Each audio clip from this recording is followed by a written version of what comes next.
اعوذ باللہ من الشیطان الرجیم بسم اللہ الرحمن الرحیم۔ ناظرین و سامعین، ایک نئی ویڈیو کے ساتھ آپ کی خدمت میں حاضر ہیں۔ پیاری بہنوں اور بھائیوں، میرا آج کا وظیفہ اسم اعظم کا خاص وظیفہ ہے۔ صرف 2 لفظوں کا ایسا وظیفہ ہے جس کو کرنے والے کی حاجتیں بن مانگے مل جاتے ہیں۔ ہمارا آج کا وظیفہ ماہ رمضان المبارک کا خاص وظیفہ ہے۔ ماہ رمضان المبارک عظمتوں والا اور برکتوں والا مہینہ ہے۔ یہ وہ مہینہ ہے جس میں نیکی کا ثواب کئی گنا زیادہ برپا کیا جاتا ہے۔ یہ وہ مہینہ ہے جس میں شیطان کو جکڑ لیا جاتا ہے، جنت کے 8 دروازے کھول دیے جاتے ہیں اور جہنم کے تمام دروازے بند کر دیے جاتے ہیں۔ ہمارا آج کا وظیفہ ماہ رمضان المبارک کے پہلے اتوار کا خاص وظیفہ ہے۔ جو بھی انسان ماہ رمضان المبارک کے پہلے اتوار یہ عمل کرے گا تو اپنی آنکھوں سے رزق کی برسات ہوتی ہوئی دیکھے گا، اس کی ہر حاجت ہر مراد پوری ہو جائے گی۔ یہ وظیفہ ہے یا حیو یا قیوم کا۔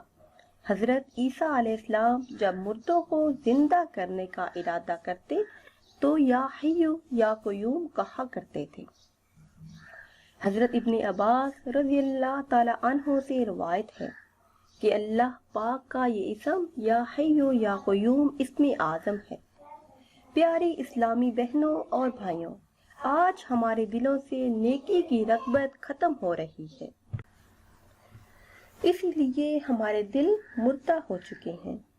یا حیو یا قیوم پڑھنے سے ہماری دعائیں، ہماری مرادیں، ہماری حاجات پوری ہو جایا کرتی تھیں، مگر آج ہم گناہوں کی دلدل میں پھنس چکے ہیں۔ اس لیے اسے پڑھنے کا آج طریقہ آپ کو بتاتے ہیں کہ یہ اسم یا حیو یا قیوم 3، 5، 7 یا 11 یا طاق عدد میں جتنا بھی زیادہ پڑھ سکتے ہیں پڑھیں، اور پڑھنے کے بعد نہایت ہی توجہ سے یہ سوچیں کہ اس کریم کی توفیق سے اس ماہ مقدس میں میرا دل زندہ ہو رہا ہے۔ پھر جس مقصد کے لیے، جس حاجت کے لیے، جس مراد کے پورا ہونے کے لیے آپ دعا کریں گے تو انشاءاللہ اس ماہ مبارک کا صدقہ اللہ پاک آپ کی دعاؤں کو قبول فرمائیں گے۔ جو بھی آپ کی حاجت ہوگی، جو بھی مراد ہوگی، جو بھی مشکل ہوگی، اس ماہ مبارک کا صدقہ انشاءاللہ عز و جل وہ حل ہو جائے گی۔ عمل نہایت ہی آسان ہے۔